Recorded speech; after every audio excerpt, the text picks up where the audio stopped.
Bonjour et bienvenue, je m'appelle Philippe Garric. Dans les précédentes vidéos, nous avons vu les jeux psychologiques et sur la dernière, l'importance de la demande. Dans cette vidéo, j'ai envie de voir avec vous les critères d'une demande efficace. Alors ce que j'appelle une demande efficace, ce n'est pas une demande qui va vous permettre d'obtenir tout le temps ce que vous voulez, ce serait une illusion. Puis s'il y avait une manière d'obtenir tout le temps ce qu'on veut, je pense que ça se saurait. Et je ne serais pas rentré si souvent seul de boîte de nuit. Une demande efficace, c'est une demande qui me donne le maximum de chances d'obtenir ce que je veux. Pour que cette vidéo soit plus pratique pour vous, ce que je vous propose, c'est que vous mettiez la vidéo sur pause et que vous preniez un temps pour écrire une demande que vous voudriez faire, ou si vous êtes plus courageux, 2 ou 3 demandes que vous voudriez faire. Ou éventuellement, vous pouvez aussi écrire des demandes que vous avez faites pour voir si elles correspondent aux critères que nous allons voir. Et dans les demandes que je vous demande d'écrire, ce que je souhaite, c'est que vous les écriviez comme vous les diriez à l'oral. Parce que dans une demande, il y a 2 aspects importants. Il y a ce que je demande, le fond, et il y a comment je demande, la forme.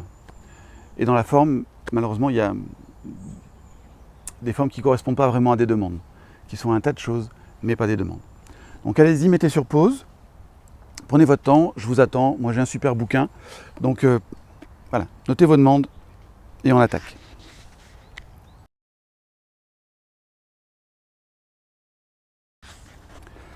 C'est bon, c'est fait? Ok, super. Alors, premier critère d'une demande efficace, c'est qu'une demande doit être concrète et précise.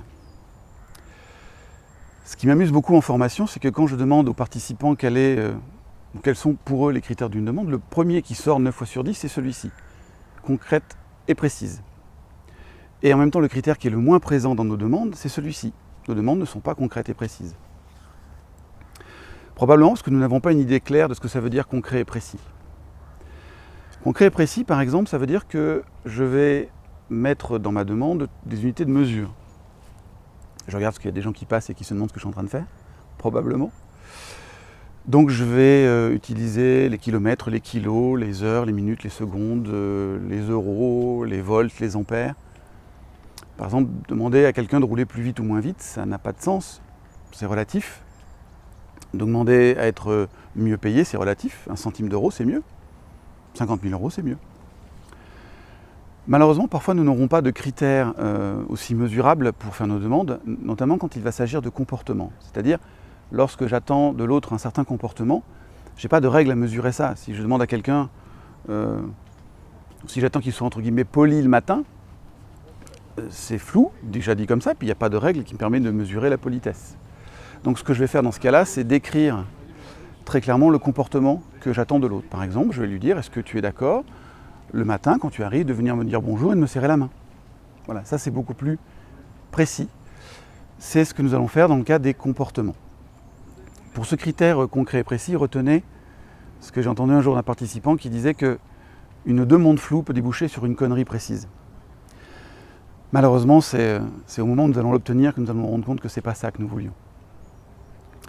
Dans cette notion de précision, je voudrais mettre le focus sur la notion de temps. C'est une notion qui est souvent absente de nos demandes, soit parce que pour nous c'est sous-entendu que c'est maintenant, soit parce que je n'ai pas vraiment d'impératif de temps, mais je me dis quand même que je voudrais que ce soit sous, je sais pas moi, une journée, 15 jours, un mois, mais je ne le dis pas. Ce qui me rappelle une demande d'une amie qui un jour me dit « Philippe, est-ce que tu es d'accord de me laisser du temps ?» Et je suis sûr que beaucoup d'entre nous, quand quelqu'un que nous aimons nous demande quelque chose comme ça, nous allons dire oui tout de suite. Ah oui, bien sûr, je vais te laisser du temps. Et si je fais ça, je suis en train de signer un chèque en blanc. Imaginez, mettez votre signature en bas, vous ne mettez pas le montant. Donc je lui dis, oui, mais combien de temps? Et là, elle réalise qu'effectivement, ce n'est pas précis, donc elle réfléchit, puis elle me dit 3 mois. Ok, 3 mois, c'est plus précis. Mais pourquoi faire? Comment ça, pourquoi faire? Oui, pendant 3 mois, comment veux-tu fonctionner? Qu'est-ce que tu as envie de faire? Comment veux-tu que ça se passe? Et elle réalise qu'à nouveau, c'est pas précis. Donc elle réfléchit, elle me dit, voilà, est-ce que tu es d'accord pendant 3 mois, que ce soit plutôt moi qui t'appelle que toi qui m'appelle? Ok, ça c'est clair et précis. Du coup, je sais à quoi je m'engage si je dis oui, et du coup je sais si je dis non, à quoi je dis non. C'est plus précis. Dans la notion de temps, il y a aussi cette idée que je retrouve souvent en entreprise, c'est les demandes qu'ils appellent ASAP, qui est une contraction du terme anglais as soon as possible, dès que possible. J'ai coutume de dire que vous pouvez me faire n'importe quelle demande avec le délai dès que possible, le délai ASAP. Et si vous me faites cette demande-là, je prends l'engagement de vous dire oui. Maintenant, je ne suis pas sûr que mon ASAP à moi soit votre ASAP à vous. Donc, soyez vigilants à cette notion de temps si vous voulez vous éviter que dans votre tête, cette notion de temps, ça soit peut-être une quinzaine de jours et que dans la tête de l'autre, c'est 6 mois.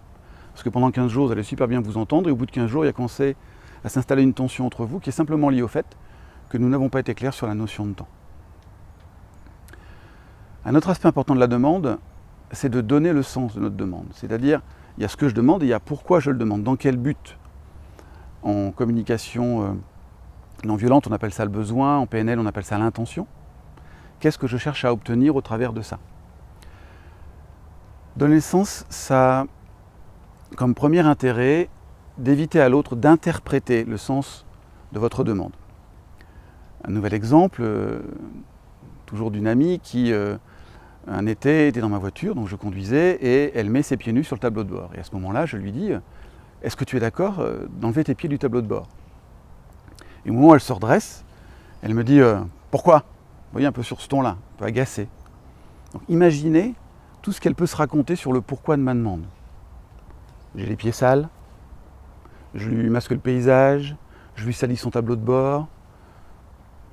À ce moment-là, je lui dis, si on tape à plus de 40 km/h, l'airbag va sortir et tu n'auras pas le temps d'enlever tes jambes.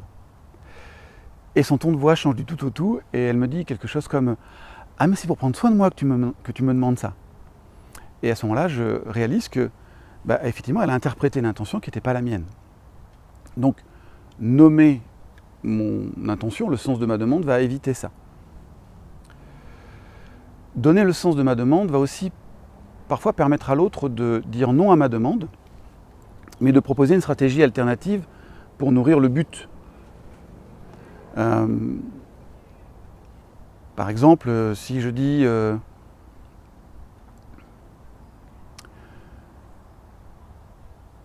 j'ai besoin de calme, est-ce que tu es d'accord de baisser le son de la télé? Peut-être que la personne est d'accord pour nourrir mon besoin de calme, mais pas forcément d'accord pour baisser le son de la télé. Mais comme elle sait que c'est le calme que je cherche, peut-être qu'elle peut me proposer de mettre un casque pour regarder la télé. Peut-être qu'elle peut proposer d'aller regarder la télé sur un autre poste. Donc ça permet de proposer une alternative. Alors vous n'êtes pas tenu de donner le sens à chaque fois que vous faites une demande. Sinon ce sera un peu long. Hein. De temps en temps, je peux dire est-ce que tu veux bien passer le sel et je ne suis pas obligé de dire pourquoi.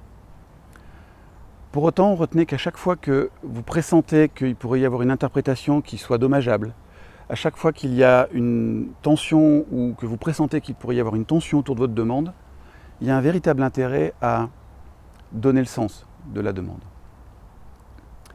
Voilà. Et alors, je ne sais pas comment ça donne à l'écran, mais là, je commence à voir le soleil qui transperce les nuages et qui vient m'éclairer, et nous accompagner. Autre point, une demande, c'est négociable. Négociable, ça veut dire qu'au moins dans un premier temps, j'accepte que l'autre me dise non. Si vous n'acceptez pas qu'on vous dise non, ce n'est pas une demande. Même si elle en a la forme, ça n'est pas une demande.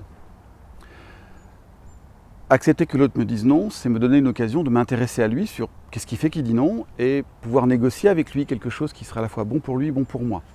Plus nous fonctionnons à partir de comportements et d'actions qui sont bonnes pour nous et bonnes pour les autres, j'irai mieux c'est. Plus nous serons détendus, plus elles vont durer dans le temps, plus nous serons dans des relations harmonieuses et en paix, et donc plus nous allons nous éviter des conflits. Une manière de montrer que notre demande est négociable, c'est de démarrer notre demande par « Est-ce que tu es d'accord de ?» Est-ce que tu es d'accord de baisser le son de la télévision? Est-ce que tu es d'accord que nous allions courir? Est-ce que tu es d'accord? Je ne sais pas quoi. Est-ce que tu es d'accord? Ou alors une variante qui est « Est-ce que tu as une objection à ?» Et la réponse de l'autre va me permettre de savoir voilà, s'il est OK avec ma demande. Mais je redis bien, ce n'est pas le fait de démarrer par « Est-ce que tu es d'accord ?» qui fait que c'est négociable. C'est le fait que je sois réellement capable d'accueillir la réponse « Non, je ne suis pas d'accord ». Excusez-moi. Un autre critère d'une demande efficace, c'est qu'une demande doit être formulée positivement. Ce critère-là est lié au fait que notre cerveau ne sait pas gérer la négation. Si je vous demande là maintenant de ne surtout pas penser à un éléphant rose, votre cerveau y pense. Si je vous demande là maintenant de ne surtout pas penser au dernier conflit que vous avez eu, votre cerveau se met à y penser. Et en même temps, votre cerveau ne sait pas à quoi il doit penser à la place de ça. Donc c'est humain de constater quelque chose et de dire ça, j'en veux pas. Sauf que ça va être plus aidant pour l'autre de savoir qu'est-ce que vous voulez à la place de ça. Par exemple, dire à quelqu'un, est-ce que tu es d'accord d'éviter de nous déranger en réunion ? Ça ne dit pas si il ne doit plus jamais venir en réunion, enfin quand nous sommes en réunion, même si elle veut. Ou alors il a le droit de venir nous passer de l'info en réunion, mais dans certaines conditions, dans quel cas lesquelles. Et puis s'il ne le fait pas là, à quel autre moment, sous quelle autre forme, il peut me faire passer l'info. Donc ça laisse plein de zones d'incertitude. Un autre critère d'une demande efficace, c'est qu'une demande doit être formulée pour ici et maintenant. Ou alors à l'avenir, c'est qu'est-ce que je veux ici et maintenant, ou si les choses doivent se reproduire, qu'est-ce que je souhaiterais à l'avenir, comment je voudrais que ça se passe à l'avenir. Ce critère-là fait référence à un réflexe que nous pouvons avoir qui consiste à dire « j'aurais aimé que ». Par exemple, « j'aurais aimé que tu me préviennes que tu ne serais pas à la réunion de ce matin ». « J'aurais aimé que tu me dises ça, au lieu de te comporter comme tu l'as fait ». Ce « j'aurais aimé » véhicule l'idée que nous pourrions remonter le temps. Je pourrais revenir ce matin et vous appeler pour vous dire que je ne serai pas à la réunion. Je pourrais remonter le temps pour me comporter autrement. Alors pour l'instant, la machine à remonter le temps n'est pas très efficace. Même dans les films de science-fiction, ça ne se passe pas toujours bien. Le risque, c'est que cette formulation « j'aurais aimé que » soit entendue par l'autre comme une critique, un reproche ou un jugement. Et un certain nombre d'entre nous, quand nous entendons un reproche ou une critique, notre réflexe c'est de nous défendre. Par exemple, imaginons quelqu'un qui me dit « moi j'aurais aimé que tu me préviennes, tu ne serais pas à la réunion de ce matin ». Peut-être que l'autre va répondre « écoute, je suis désolé, j'ai été coincé sur le périph', pas moyen d'arriver à l'heure pour la réunion ». Ouais, mais n'empêche, il a fallu que je réponde à des questions que tu avais préparées, puis j'avais pas la réponse.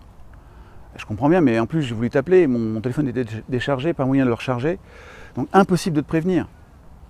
Ouais, peut-être, mais c'est moi qui ai dû gérer les difficultés dans la réunion.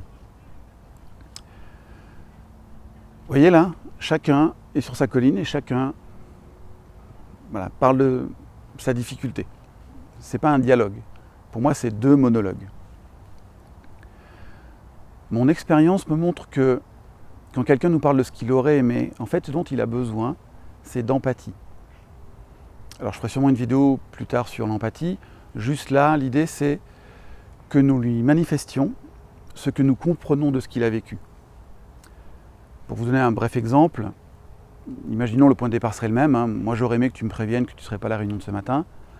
La réaction de l'autre, empathique, pourrait être quelque chose comme ouais, j'imagine que ça a été compliqué pour toi à gérer. Est-ce que c'est ça ? Vous voyez, je ne suis plus en train de vous expliquer pourquoi j'étais pas là. Je suis en train de m'intéresser à ce que vous avez vécu du fait de mon absence à cette réunion. Dernier critère, une demande doit être réaliste, réalisable. Ah, il y a les arbres qui me pleuvent dessus. Réaliste, réalisable. C'est clair que si je vous dis que je voudrais la Lune et qu'en plus c'est pour hier, vous pouvez assez facilement imaginer que ça va être difficile de me satisfaire. En même temps, ce critère-là, je le nuance parce que parfois,